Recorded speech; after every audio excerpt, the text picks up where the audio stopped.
नरक लेके चल रहा है, नरक।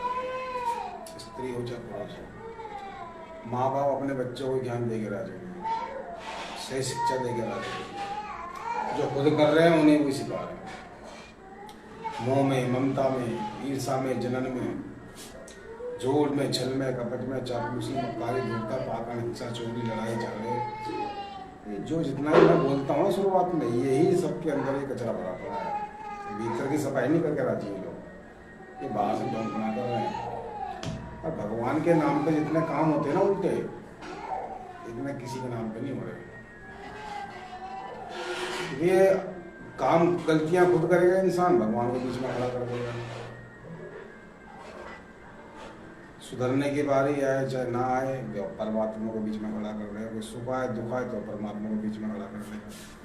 पर भैया जी तुम अपनी मर्जी से रहो, खा अपनी मर्जी से रहो, चल फिर अपनी मर्जी से रहो, परमात्मा क्या करेगा?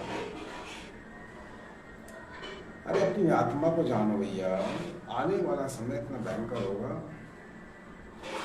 तुम्हारी इंद्रियां इतनी चंचल हो जाएंगी, तुम्हारी इंद्रियां जो है, मन और इंद्रियां तुम्हारी इतनी चंचल हो जाएंगी घोड़े, ये भागते करेंगी, तुम पे काबू नहीं करेंगी, क्योंकि तुमने अपने को छोड़ दे रखा जाओगे। स्त्री हो चाहे पुरुष हो, उस परम तत्व के सिवा कुछ भी नहीं है, उस परमात्मा के सिवा कुछ भी नहीं है। हम कैसे समझाएं? क्या हर इंसान की बुद्धि भ्रष्ट हुई पड़ी है। एक ईमानदारी ही ईमानदारी मुक्ति है, बेईमानी बंधन है। इतना सा केवल सवाल है। जो आदमी रात दिन आडम्बर करता है ना, अपने ऊपर दिखाता है बहुत बड़ा भक्त बन के, अरे भैया भक्त तो जब बनोगे पहले इंसान बन जाओ ईमानदारी से। मैंने कई बार वीडियो बोला है, ईमानदारी मुक्ति है, बेईमानी बंधन है। ईमानदारी मुक्ति है, बेईमानी बंधन है। जो भी हम कार्य करेंगे ईमानदारी से करेंगे, घर में बाहर सारी जहाँ भी है, झूठ, छल, कपट, चापलूसी, मक्कारी, धूर्त, पाखंड, हिंसा, चोरी, लड़ाई झगड़ा, ईर्षा, जलन, मोह, ममता, ये आप जब तक रखेंगे आपको समझ में नहीं आएगा। अरे जो हम कमा रहे हैं ईमानदारी से कमाओ, दुनिया भर की बेईमानियाँ हो रही। चंदा भाग कहता लिख लो कितना ये बड़ा अधिकारी हो, ठीक है, कोई किसी कितनी बड़ी पोस्ट पर हो, छोटा हो, बड़ा हो, गोरा हो, काला हो, हिंदू हो, मुस्लिम हो, कोई भी हो, तुम्हें सबको अपना हिसाब देना पड़ेगा। और अपने कर्तव्य जो तुम कर रहे हो और गलती को तुम्हें पछताना पड़ेगा। रोगे सर पकड़ के आने वाले सामने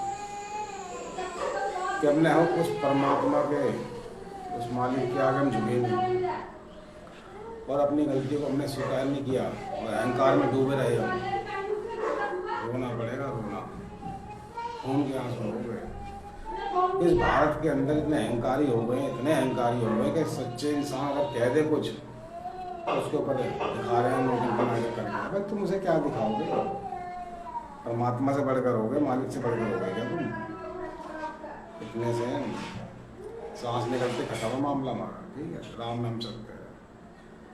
अरे भैया जब यमराज की लाइन लगी, यहाँ तो तुम जेल में यमराज की लाइन में लगना, फिर सब हिसाब लिया जाएगा।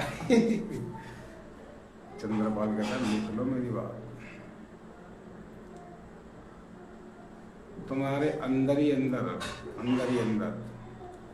इतनी चंचलता हो जाएगी कि झेल नहीं पाओगे। शांति की तो भीख मांगेगा आराम में यार, शांति की भीख। वो धन नहीं मांगेगा, फिर ना धन मांगेगा, ना दौलत मांगेगा, ना मकान, ना दुकान, ना कुछ, फिर कहेगा शांति। बताओ शांति कहाँ मिलेगी? पानी,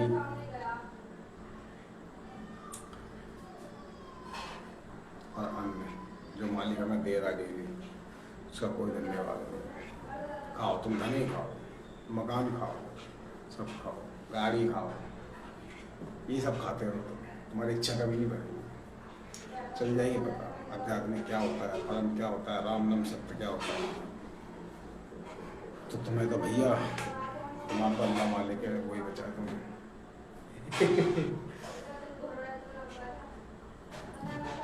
अरे भैया तुम्हारे समझ में नहीं आ रही, परम एक है, परमात्मा एक है, और हर आदमी की बुद्धि भ्रष्ट हो जा रही दिन पर दिन। सोच समझ नहीं रहा बिल्कुल भी हम क्या कर रहे हैं क्या नहीं कर रहे हैं। देश के हित में कोई बात नहीं है।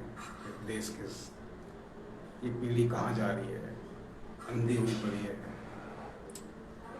वो जो मिले बहुत दो, हर आदमी उसे छलका पड़ कर रहा है, बेईमानी कर लो भैया। ऐसा जो कर रहे हो उल्टा लौट के मिलेगा। रोगे सर पकड़ के समय ऐसा है ही वैसे भी और ज़्यादा हो जाएगा। आदमी पागल हो जाएगा, मानसिक गुलाम बीमार हो जाएगा मानसिक। कथा लिख लो,